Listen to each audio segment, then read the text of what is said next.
नमस्कार, स्वागत है आपका। दिल्ली 24 देख रहे हैं आप और मैं हूं आपके साथ लता। और मैं हूं राहुल यदुवंशी। तो क्या पाकिस्तान की उल्टी गिनती शुरू हो चुकी है?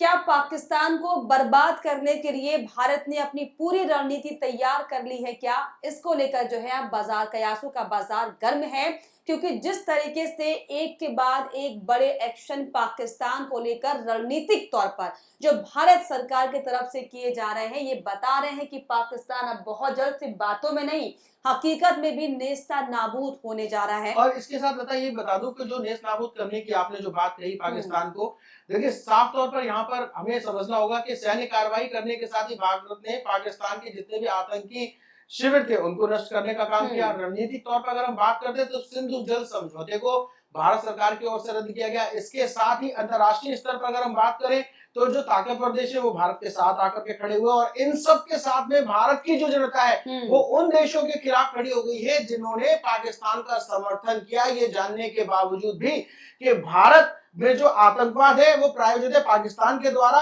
उसके बावजूद भी उन्होंने पाकिस्तान देश का समर्थन किया। तो बाइकॉट टर्की भी उसी का उदाहरण है। और जब आप जो बात करने जा रही है वो बड़ी इंटरेस्टिंग यहाँ पर प्रतीत हो रही है। दर्शकों को थोड़ा डिटेल में बताइए। क्योंकि हालांकि आपने जब बॉयकॉट का जिक्र किया तो चल ही रहा है, क्योंकि जिस तरीके से तुर्की, चीन, तमाम ऐसे देश जो छिपकर अब तक जो है आतंकवाद का सपोर्ट कर रहे थे, लेकिन अब खुले मंच पर जिस तरीके से पाकिस्तान को जो सपोर्ट कर रहे हैं, उनकी भी जो है क्लास साफ तौर पर लगने वाली है। लेकिन अब अगर हम जो पाकिस्तान का जिक्र हम कर रहे हैं, पाकिस्तान कैसे बर्बाद हो जाएगा, कैसे वहां पर सूखा, आप सोचिए कि तबाही आ जाएगी, इसका जिक्र दरअसल हम कर रहे हैं। वो पानी को मोहताज होने की तैयारी भारत सरकार ने कर दी है, सिर्फ रणनीतिक तौर पर। वो इसीलिए बिल्कुल, और वो इसीलिए क्योंकि जिस तरीके से भारत सरकार की तरफ से जो सिंधु जल प्रणाली के अंतर्गत आने वाली 3 नदियां यानी कि सिंधु, चिनाब और झेलम पर जो परियोजनाओं को पूरा करने का काम चल रहा था, उसमें तेजी लाने की बात भारत सरकार की तरफ से कह दी गई है।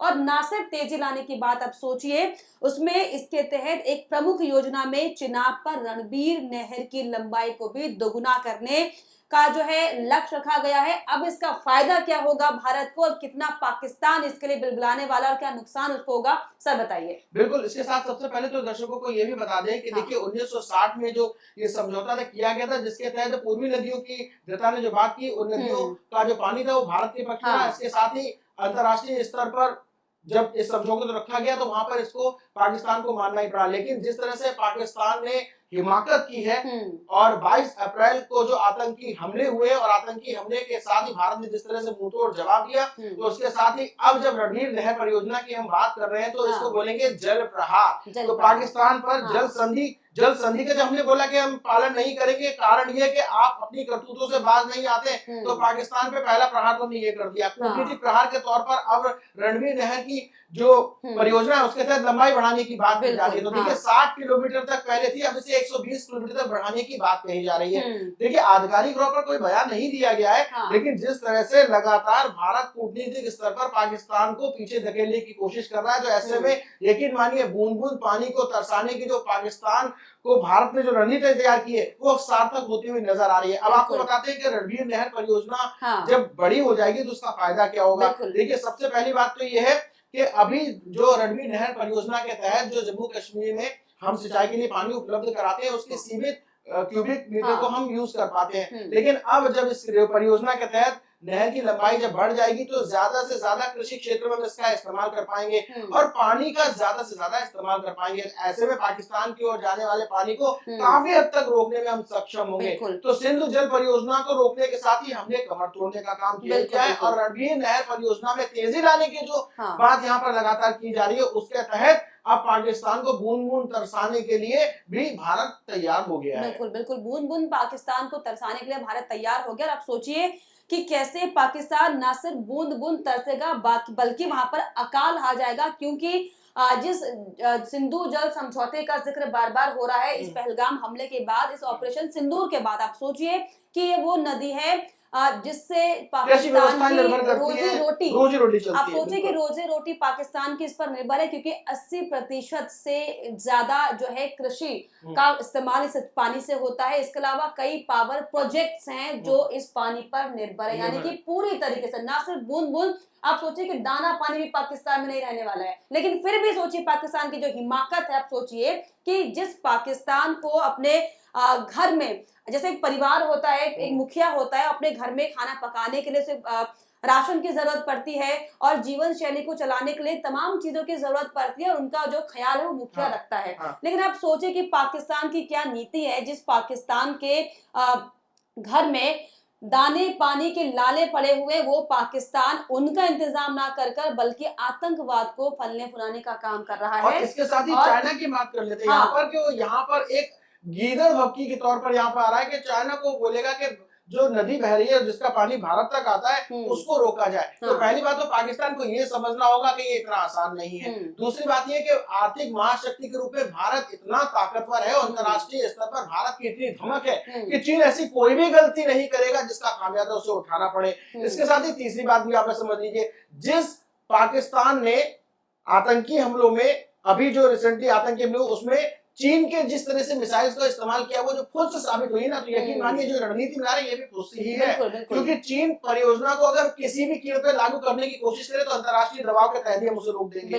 और इसमें भी अगर कहीं कुछ अगर गुंजाइश अगर रह जाती है तो यकीन मानिए परियोजना को 1-2 दिन में पूरी होने वाली नहीं है। इस परियोजना को पूरे होने में लंबा वक्त लग जाएगा। ये तो दूर के ढोल सुहावने वाली बात हो गई कि पाकिस्तान खुद ही ख्याली पुलाव बना करके खुश हो रहा है कि हम भारत को मात दे देंगे। भारत को मात देने की बात पाकिस्तान को कभी नहीं सोचनी चाहिए, क्योंकि पाकिस्तान को एक बात बहुत अच्छी तरह समझ लेनी चाहिए, आतंकवाद का इलाज करें, और अगर आतंकवाद का इलाज नहीं करेंगे तो निश्चित तौर पर जिस तरह से अमेरिका ने घर में घुस करके मारा, याद है ना आपको, बिल्कुल एबटाबाद वाला केस, और इसके साथ ही अब आत्मघाती धमाके भी उनके यहाँ पर हो रहे हैं, और इसके साथ ही इस आतंकवादी करतूत की वजह से सैन्य बेस तबाह होने का नजारा भी उनको देखने को मिला, और इसके साथ ही सर्जिकल स्ट्राइक के तहत घर में घुसकर भी हमने मारा। पाकिस्तान को समझना होगा कि अब भी अगर नहीं सुधरा तो अंतर्राष्ट्रीय पर अलग अलग थलक तो पड़ेंगे ही पड़ेंगे।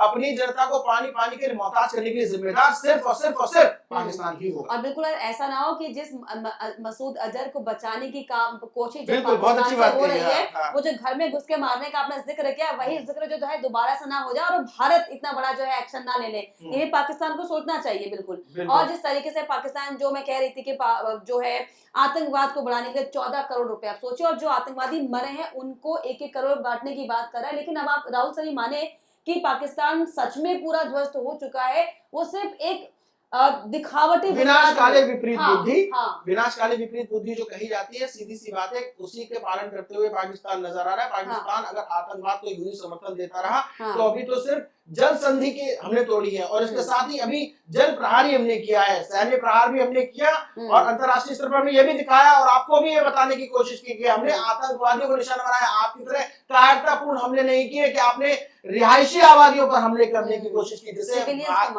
S-400 याद है ना, जिसको झूठे झूठे दावे कर रहे थे, एक एक हमले का मुंह तोड़ जवाब दिया, हवा में ही मार गिराया। तो सोचिए आपकी जितनी भी बातें वो हवाई, और उनको हवा में ही हम गिरा देते हैं। तो अब जब समझौते रद्द करने के साथ ही हम जब अपनी रणनीति पर आगे बढ़ रहे हैं, तो पाकिस्तान यहाँ पर साफ तौर पर समझना होगा कि पाकिस्तान के लिए अंतर्राष्ट्रीय स्तर पर भीख मांगने जैसी स्थिति होगी। और वैसे भी कहा ही जाता है कि भीख मांग ही रहा है, क्योंकि अपनी अर्थव्यवस्था को मजबूत करने के लिए आटा आता है तो वहाँ पर यानी लूट मच जाती है, पानी के लिए इतनी लंबी कतारें लगती है कि ऐसा लगता है कि जैसे कि मान लीजिए कि आप सोचिए जब पहलगाम हमला हुआ था और जब भारत की तरफ से एक्शन शुरू हो गए थे, तो पाकिस्तान के जो राजदूत थे वो अमेरिका पहुंच गए थे कि भाई बचा लो हमें, तो भीख तो आप मांग ही रहे हैं, लेकिन आप मानने को तैयार नहीं है सामने से कि आप भिखारी बन चुके हैं। आप सोचिए ये हाल पाकिस्तान। देखिए ये वही वाली बात हो गई कि एक भिखारी खड़े होकर के कह रहा है कि वो भिखारी नहीं है, तो इस पर भी कितना यकीन किया जाए। ये तो बड़े... अब ना ऐसे में कोई, जैसा आपने कहा कि भिखारी खड़े होकर कह रहे हैं कि मैं भिखारी नहीं हूँ, यानी कि किसी दूसरे देशों को आपकी मदद भी नहीं करनी है और आप मदद के लिए तड़पे जा रहे हैं। आप सोचिए ये स्थिति पाकिस्तान की समय है, लेकिन पाकिस्तान जो है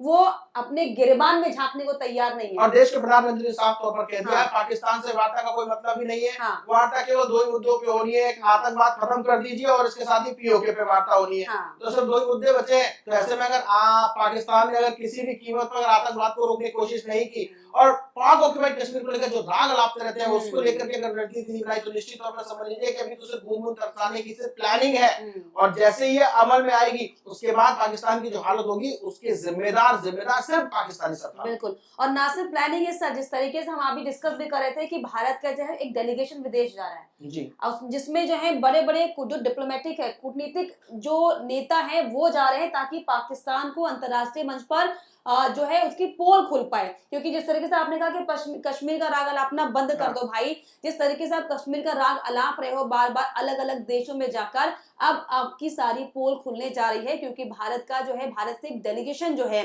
40 सांसदों का, 40 नेताओं का 7 सदस्य डेलीगेशन जो है अलग अलग देश जा रहा है, जो कि पाकिस्तान की अंतर्राष्ट्रीय मंच पर पोल खोलेगा, और जो झूठ पाकिस्तान जाकर यूएन में जाकर बोलता है, अलग अलग बेनकाब देशों कर में देगा जाकर उसको। बोलता है, उसको बेनकाब कर देगा। यानी कि पाकिस्तान अपना घर का रहा ना घाट का रहा, बिल्कुल, अब घाट घाट का पानी पीने के लिए भी मोहताज हो मजबूर हो जाएगा। गया। बिल्कुल, अब घाट घाट का पानी पीने के लिए पाकिस्तान जो है मोहताज हो चुका है, लेकिन उसके बाद भी जो पाकिस्तान की जो अकड़ है ना, वो कहीं कम होती दिखाई नहीं पड़ी। लेकिन अब इसको लेकर, अब जो भारत सरकार की तरफ से अब ये जल सिंधु समझौते के अंतर्गत आने वाली नदियों को लेकर जो बड़ा एक्शन लेने की तैयारी हो रही है, क्या इसको लेकर आपको लगता है, प्लीज हमें कमेंट बॉक्स में जरूर लिखेगा। इसके अलावा हमारे चैनल को लाइक शेयर एंड सब्सक्राइब करना भी ना भूलें।